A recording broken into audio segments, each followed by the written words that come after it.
trying to do. Okay. We're going to try this again. Obviously, the devil don't care too much for what me and Mama are trying to do. A real good friend of ours passed away. Mama passed away this past week. We ain't going to be able to be there tomorrow for the funeral. But we just want them to know that we're thinking of them, we're praying for them, we love them. And I'd like to say this, and I mean now, if it's good enough for them up there, it's good enough for these down here. I'll read you something coming from the book of Jude, the 3rd chapter, or the 3rd verse. It said, Beloved, when I give all diligence to write unto you of the common salvation, it was needful for me to write unto you and exhort that you earnestly contend for the faith which was once delivered unto the saints. It's something we're getting away from. A common salvation. It's a salvation for each one of us and for every one of us. Now, when I go to preach a funeral, people wonder why it is that I don't say a whole lot about the person. Well, you know, it's kind of like this. You're preaching your funeral while you still yet alive.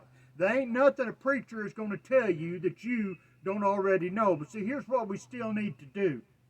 We still need to be able to contend for the faith. Because there's a common salvation out there. It's common to each and every man, woman, boy, and girl that has ever lived, will live, or has lived, God bless your heart, and it comes through Jesus Christ. And we're getting to the part where we're not willing to fight for our faith no more. We're not willing to contend for our faith no more. Now listen, not everybody gets it handed to them on a silver platter. The Kirkpatricks have to fight for their salvation. They're not fighting for their salvation. They're fighting for the faith.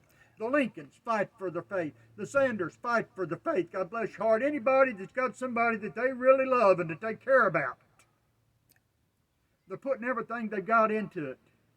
Now, I would that I could preach like some of these other boys, but I can't. The best I can do is get out of God's way and let Him try.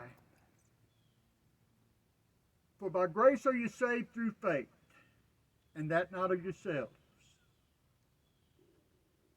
It is the gift of God, not of works, lest any man should boast. Linda's faith in Jesus Christ is what's taken her home. Honey, let me tell you something. There ain't a preacher nowhere on this side of God's dirt that's going to preach you into heaven or pray you out of hell. You're going to take care of that while you are yet alive. And it was Linda's faith in Jesus Christ and her profession, not the words coming out of her mouth, but the way she lived her life, that can give us an assurance as to whether or not she made heaven her home. The last time we got to visit with Linda, she was sick. Me and Grandma loaded up and we went up to Scopus and we got to have us a good visit. It was just about like what it used to be. Linda was in there in one chair, James was in the other. And they was picking back and forth. Tina was in there, she was talking with Linda, and me and them 3 boys, we was in there in the back. And now listen, Newt, Buck, Raj, I know what you're just going through.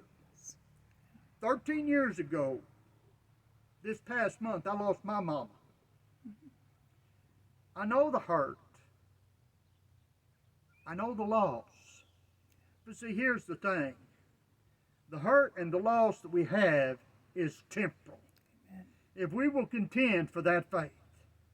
And here's the faith that we need to contend for. Every one of us has stumbled and fell. Every one of us has fallen short of the glory of God. But when I said a while ago, for by grace are you saved through faith, and that not of yourselves, well, if it wasn't our faith that saved us, and whose faith was it?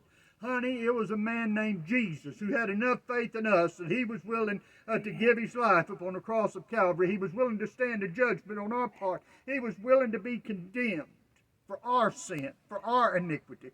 He was willing to face death and hell and the grave. He took judgment on our behalf. And he overcome on the 3rd day, God bless your heart. He has ascended back to the throne room of God. They're making intercession for you and me and everybody that we can get to listen. The day and hour in which we live, we need to contend for that faith. Honey, he believed in us. We ought to be able to believe in him. He died for us. We ought to at least be able to live for him. He faced judgment for us, so that which was condemned and unclean could be sanctified in the eyes of God. We can't be made holy through our own works. We can't be sanctified through our own efforts. By the blood of Jesus Christ am I set free. By the blood of Jesus Christ am I set apart and made holy in the eyes of God. We live in a world today where everybody wants to mock. They want to make fun of. They want to down everything that Christ stood for. Honey, listen to me. We need to contend for the faith that was bestowed upon us. We need to fight, God bless your heart, for a common salvation. Listen, you might not have it. I got family that's lost. I got friends that's lost. I got people that I love that's lost. God bless your heart. And if they see me give up and quit, if I'm going to quit, then why should they even start? God bless your heart, honey. It's time for us to pick up and hold high the bloodstained banner. It's time for us to put on the whole armor of God. It's time for us to lift high the sword of the Spirit and to contend for a common salvation. God bless your heart. That'll still bring sinners to conviction. It'll still put sin on its knees. God bless your heart, and it'll still save a soul. Can we do these things within ourselves? No. But when my Jesus hung on the cross some 2,000 years ago, and he looked ahead in time, and he seen me, Father, forgive him. He don't know what he's doing. He believed in me. He had faith in me. He had enough faith in me to die for me. He had enough faith to go to the cross for me. He had enough faith, God bless your heart, to shed his blood for me. Now you listen to me. He never spilled a single drop. Honey, you spilled something by accident. He freely shed his blood. He said, no man taketh away my life, but I lay it down. And if I lay it down, I can take it up again.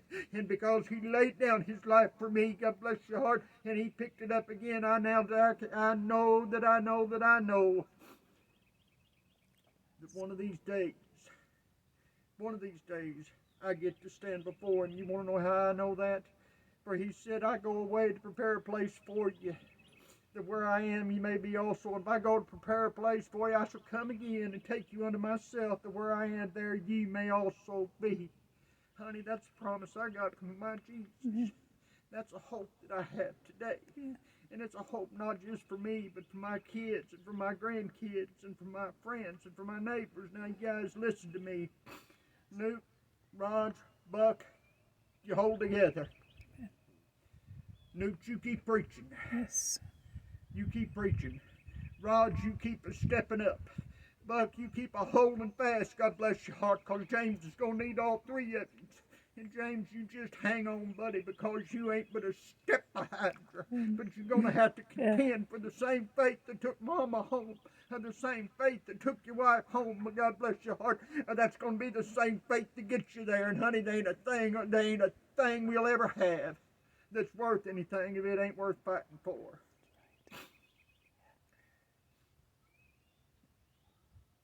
Big Dad left a legacy. There was a mantle fell back. Somebody needs to pick it up. Granny Douglas left a legacy. Somebody needs to pick it up.